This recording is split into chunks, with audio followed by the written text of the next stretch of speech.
60 वर्ष की उर्मिला शहर के बाहरी हिस्से में अपने छोटे से घर में अकेली रहा करती थी। एक रात शहर में बहुत जोर का तूफान आया। जोर जोर से हवाएं और आंधी तूफान के साथ तेज बारिश होने लगी। उन आवाजों को सुनकर कोई भी घबरा जाता, लेकिन उर्मिला घर के सारे खिड़की दरवाजे बंद कर गहरी नींद में सो रही थी। रात के लगभग 12 बजे होंगे कि किसी ने उर्मिला के घर का दरवाजा खटखटाया। दरवाजे के खटखटाने की आवाज सुनकर उर्मिला की नींद खुलती है। आखिर इतनी रात को कौन आया होगा? उर्मिला जाकर दरवाजा खोलती है तो सामने लगभग 26 साल की बेहद सुंदर लड़की को खड़ा देख हैरान रह जाती है। कौन हो बेटा? और इतनी रात को इतने भयंकर तूफान में कहाँ भटक रही हो? चाची, आपने मुझे पहचाना नहीं? मैं आपकी दूर के रिश्तेदार शालिनी।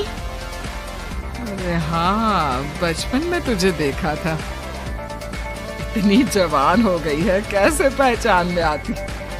लेकिन तू यहाँ क्या कर रही है, और वो भी ऐसी अंधेरी तूफान भरी रात में?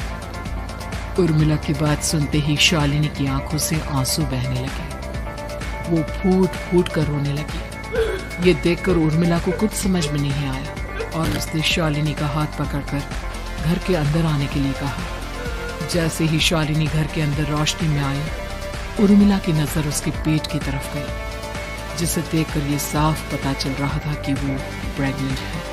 अरे, तू तो पेट से है। ऐसी हालत में इतने भयंकर तूफान में आधी रात को बाहर भटक रही है। आखिर बात क्या है बेटा? मुझे सब कुछ साफ साफ बताओ। क्या बताऊं चाची, ये सब जिसकी वजह से हुआ है उसके बारे में बताने में भी मुझे शर्म आती है। मैंने घर वालों की मर्जी के खिलाफ जाकर एक लड़के से शादी कर ली थी, पर वो शादी के 1 महीने बाद ही मुझे छोड़कर चला गया। छोड़कर चला गया का क्या मतलब? क्या उसके साथ कोई हादसा हो गया? नहीं, उसे कोई दूसरी लड़की पसंद आ गई और मेरी प्रेगनेंसी की खबर सुनते ही उसने मुझे बेसहारा छोड़ दिया। उसके बाद मैं अपने घर गई, लेकिन पापा ने मुझे घर में कदम तक नहीं रखने दिया। अभी मुझे आपकी याद आई। कोई बात नहीं, कोई बात नहीं। तुमने यहाँ आकर अच्छा ही किया। एक काम करो, तुम आराम करो।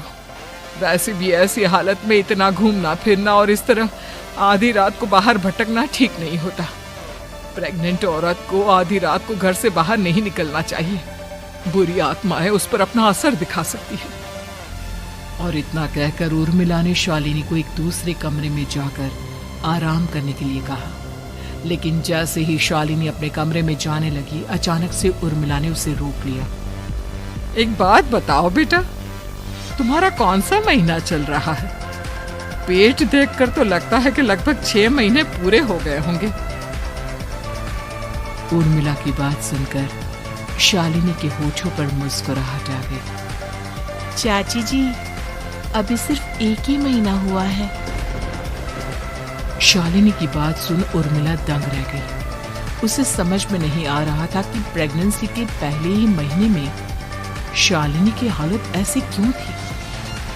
लेकिन फिर उसने बात को नजरअंदाज कर शालिनी को आराम करने के लिए कहा और खुद भी कमरे में जाकर सो गई। अभी कुछ ही घंटे बीते थे कि अचानक से एक बच्चे की बड़े ही अजीबोगरीब बेढंगे तरीके से रोने की आवाजें उर्मिला के घर में गूंजने लगी। उन आवाजों को सुनकर उर्मिला की नींद फिर से खुलती है। ये अचानक बच्चे के रोने की आवाज कहां से आने लगी? उसने उठकर चारों तरफ देखा, पर वहां उसे कोई नजर नहीं आया। उर्मिला घबराते हुए शालिनी के कमरे में गई तो वहां उसे कमरे की दीवार पर एक बेहद खौफनाक साया नजर आया, जिसे देखकर उर्मिला बुरी तरह से घबरा गई। आखिर ये सब क्या हो रहा है? शालिनी, शालिनी उठो! उसने जोर जोर से आवाज देकर शालिनी को जगाने की कोशिश की, लेकिन ऐसा लग रहा था जैसे उसकी आवाज शालिनी तक पहुंच ही नहीं रही थी। कमरे की दीवार पर एक बहुत बड़ा और बेहद डरावने दिखने वाले इंसान का साया और एक बच्चे के अजीबोगरीब ढंग से रोने और चीखने की आवाजें अब उर्मिला को ज्यादा डराने लगी थी। उर्मिला को शालिनी की चिंता सताने लगी और उसने पूरी ताकत के साथ चीख कर शालिनी को आवाज लगाई, शालिनी। तभी अचानक सब कुछ एकदम पहले जैसा हो जाता है और उर्मिला की आवाज सुनकर शालिनी की नींद खुलती है। क्या हुआ चाची, आप इतनी तेज क्यों चिल्ला रही हैं? अब ठीक तो है ना? अभी मैंने तुम्हारे कमरे में कुछ अजीब सा देखा। तुम ठीक हो ना शालिनी? मुझे यहाँ एक बच्चे के रोने की आवाजें आ रही थी। लगता है आपको मेरी कुछ ज्यादा ही चिंता हो गई है। आपने मेरी प्रेगनेंसी के बारे में कुछ ज्यादा ही सोच लिया होगा। मैं एकदम ठीक हूँ, आप आराम से सो जाइए। इतना कहकर शालिनी ने उर्मिला को फिर से अपने कमरे में जाने के लिए कहा और खुद भी जाकर सो गई। पर अब उर्मिला की आंखों से नींद गायब हो चुकी थी। अगली सुबह जब शालिनी उठी तो वो सीधा उर्मिला के पास आई।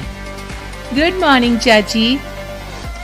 तभी अचानक उर्मिला की नजर शालिनी के पेट पर पड़ती है, जिस पर नीले रंग से एक अजीब सी आकृति नजर आ रही थी। शालिनी, ये तुम्हारे पेट को क्या हुआ?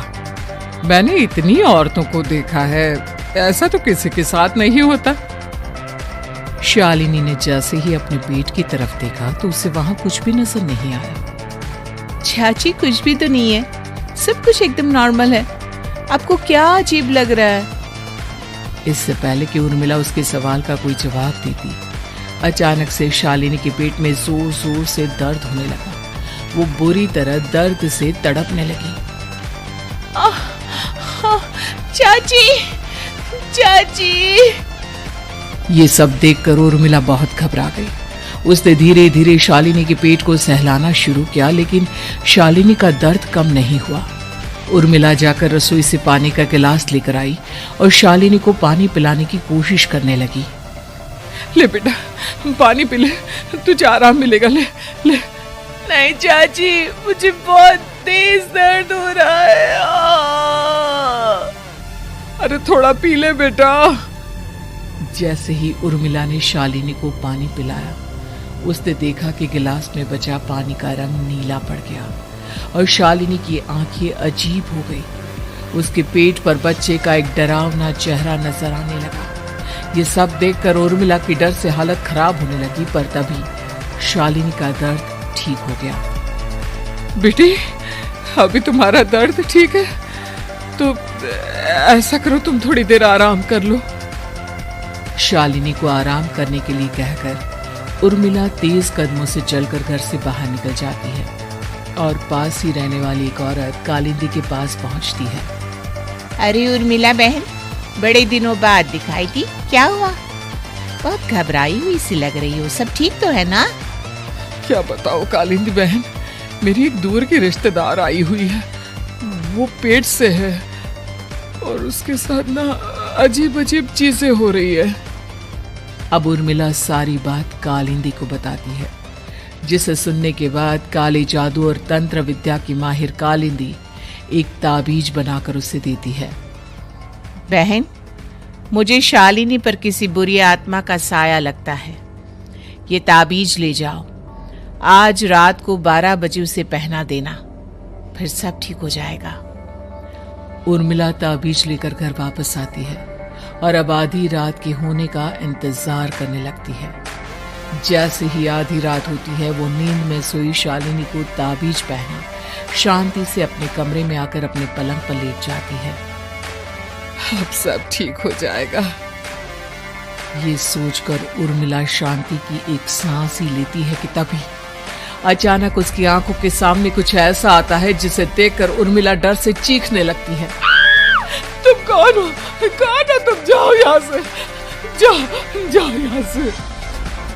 तभी उर्मिला की एक जोरदार दर्द भरी डरावनी चीख वहां पर गूंज गई। उर्मिला की आंखों के सामने एक बच्चा खड़ा हुआ था, जिसका पूरा शरीर किसी बूढ़े की तरह नजर आता था, लेकिन मुंह किसी नवजात बच्चे की तरह था। उसकी आंखें गुस्से से लाल थी और वो घूर घूर कर उर्मिला की तरफ देखा जा रहा था। कौन हो तुम? कौन हो? उर्मिला के चीखते ही वो बच्चा जोर जोर से रोने लगा। घबराकर उर्मिला ने अपने हाथों को अपने कानों पर रख लिया। उसकी समझ में नहीं आ रहा है कि आखिर ये सब उसके साथ क्या हो रहा है। कौन हो तुम? कौन हो? क्या चाहते हो मुझसे? जाओ जाओ यहाँ से, आखिर तुम हो कौन? तभी अचानक से उर्मिला के पूरे घर में लाल रंग की रोशनी फैल गई। वो बच्चा धीरे धीरे कदमों से चलता हुआ उर्मिला की तरफ बढ़ने लगा। किसी नवजात पैदा हुए बच्चे के जैसे उसके रोने की आवाज अब उर्मिला के कानों में गूंज रही थी। लेकिन कुछ ही सेकंड में वो चुप हो गया और उसने बेहद खतरनाक आवाज में उर्मिला के सवाल का जवाब दिया। मैं वो हूँ जो अब तक पैदा नहीं हुआ, लेकिन जब मैं पैदा हो जाऊंगा तो वो होगा जो अब तक कभी नहीं हुआ। क्या कहना चाहते हो तुम? ऐसा क्या हुआ जो अब तक नहीं हुआ? तबाही होगी, तबाही। सब कुछ खत्म हो जाएगा और ये जो लड़की मुझे जन्म देने वाली है, मैं उसका खून पी जाऊंगा, सारा खून। उस बच्चे की बात सुनते ही उर्मिला बुरी तरह घबरा गई। उसका एक बुजुर्ग आदमी जैसा शरीर, एक नवजात बच्चे जैसा चेहरा, ये दोनों ही बातें उर्मिला की समझ से बाहर। तभी वो बच्चा अचानक गायब हो गया। घर का माहौल फिर से पहले जैसा हो गया। लाल रंग की रोशनी भी अब गायब हो चुकी थी। उर्मिला दौड़कर शालिनी के कमरे में पहुंची, जहां वो गहरी नींद में सोई हुई थी और उसके गले का ताबीज गायब हो चुका था। उठो उठो शालिनी, उठो बेटा, मुझे तुमसे जरूरी बात करनी है। अरे चाची, क्या हुआ? इतनी रात को आप परेशान क्यों कर रही हैं? सब ठीक है ना? अभी जब तुम सो रही थी ना, तो मैंने तुम्हारे गले में एक ताबीज पहनाया था। कहाँ गया बेटा, बताओ मुझे। शालिनी ने चारों तरफ अपनी नजरें घुमाकर देखा, लेकिन वहां पर कोई ताबीज नहीं था। वह हैरानी से उर्मिला के चेहरे की तरफ देखने लगी। उसे समझ में नहीं आ रहा था कि आखिर उर्मिला किस ताबीज के बारे में बात कर रही थी। नहीं चाची, यहाँ कोई ताबीज नहीं है। लगता है आपने कोई बुरा सपना देखा है। मैंने कोई बुरा सपना नहीं देखा। खैर छोड़ो, तुम अब सो जाओ, तो सुबह बात करते हैं। डर और घबराहट की वजह से उर्मिला की आंखों से नींद तो जैसे बिल्कुल गायब हो गई थी। अगली सुबह उर्मिला बिना कोई देर किए गांव के बाहर एक छोटी सी झोपड़ी में रहने वाले बूढ़े पंडित के पास पहुंची। पंडित जी, मेरी मदद कीजिए। अरे आओ आओ उर्मिला, क्या हुआ? सब ठीक तो है ना? क्या बताओ पंडित जी, बहुत बड़ी मुसीबत है। मेरी दूर की एक रिश्तेदार लड़की पेट से है और उसके साथ बहुत डरावनी चीजें हो रही है। कल रात को तो एक अजीब सा दिखने वाला बच्चा मेरी आंखों के सामने आकर खड़ा हो गया था। ये तुम क्या कह रही हो? मुझे साफ साफ बताओ कि आखिर तुमने क्या देखा? उर्मिला ने अपने साथ हुई बीती रात की पूरी घटना पंडित जी को बताई, जिसे सुन पंडित जी के माथे पर चिंता की लकीरें उभर आई। अनर्थ होने वाला है, अनर्थ। बरसों पहले भी उस हैवान ने एक लड़की के पेट से जन्म लिया था और उसके बाद उस शहर को पूरी तरह से तबाह कर दिया। कैसी विपदा पंडित जी, कैसे बात कर रहे हैं आप?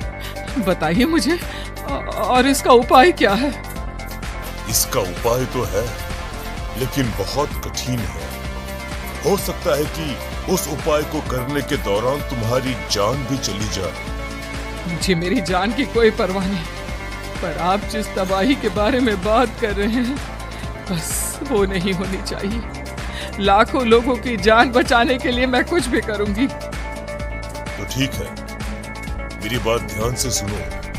बरसों पहले एक भयानक तांत्रिक ने अपनी तंत्र क्रिया के जरिए एक मासूम लड़की के साथ रिश्ता बनाकर उसके पेट से जन्म लिया था। इस तरह से वो अपने जैसे लोगों की संख्या इस दुनिया में बढ़ाना चाहता था। कि कहने का मतलब है कि शालिनी के पेट से भी उस शैतान को जन्म लेना है, इसलिए उसने उसके साथ ये सब किया है। ठीक पहचाना तुमने। अब मैं तुम्हें एक ऐसा सिंदूर दूंगा जिसे तुम्हें ले जाकर उस लड़की के पेट पर लगाना होगा। क्या ऐसा करने से सब कुछ ठीक हो जाएगा? नहीं उर्मिला, ये सब इतना आसान नहीं। उस लड़की के पेट पर सिंदूर लगाने के बाद तुम्हें उसका पेट काटकर उस हैवान को बाहर निकालना होगा।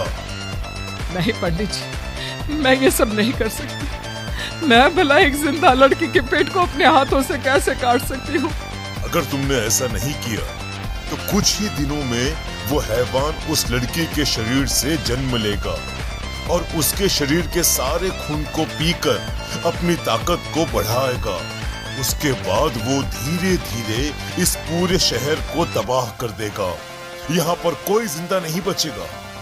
लेकिन अगर मैं उसके पेट को काट दूंगी तो क्या वो जिंदा बच पाएगी? अगर शालिनी को कुछ हो गया तो, अगर उसकी मृत्यु हो गई तो? ऐसा कुछ नहीं होगा उर्मिला, तुम्हें अपने मन को पक्का करके ये काम करना ही होगा। सिंदूर लेने के बाद उर्मिला झोपड़ी से बाहर निकलने ही वाली थी कि तभी पंडित जी ने उसे पीछे से आवाज देकर रोका। उर्मिला, उस लड़की का पेट काटकर हैवान को बाहर निकालना ही काफी नहीं होगा। तुम्हें ध्यान रखना होगा कि ये सब करते हुए उस बच्चे का जो आधा बूढ़े का शरीर है उस पर सिंदूर की एक बूंद भी ना लगने पाए, क्योंकि अगर ऐसा हुआ तो वो तुम्हें और बाकी सबको कच्चा खा जाएगा। पंडित जी की बात सुन उर्मिला की आंखें फटी रह गई और उसके शरीर में डर की लहर दौड़ गई। फिर भी उसने हिम्मत की।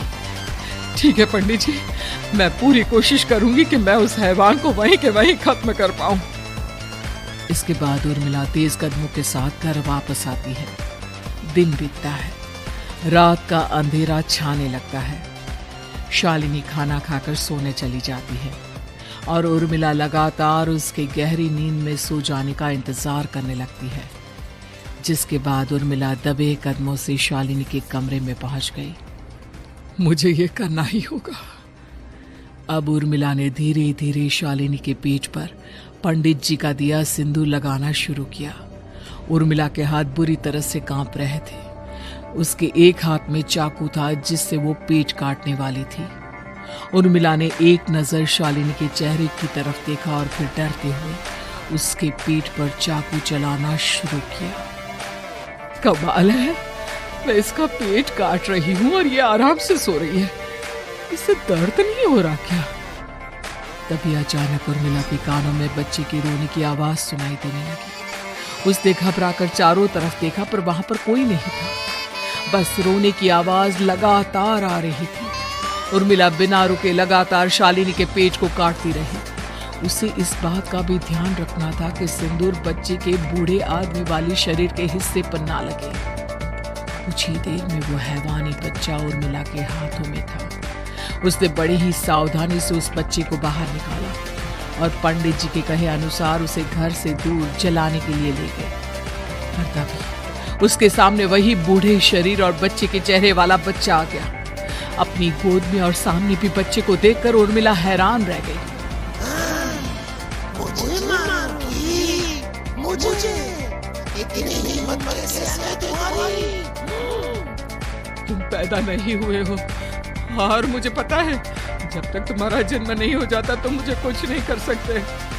इतना बोलते ही उर्मिला तुरंत उस बच्चे को घास के ढेर पर फेंककर उसमें आग लगा देती है, जिसके तुरंत बाद वो बूढ़े आदमी के शरीर और बच्चे के चेहरे वाला अजीब तांत्रिक का भूत भी वहां से गायब हो जाता है। कुछ देर बाद उर्मिला घर पहुंचती है तो वो ये देखकर हैरान रह जाती है कि शालिनी का पेट अपने आप जुड़ चुका था।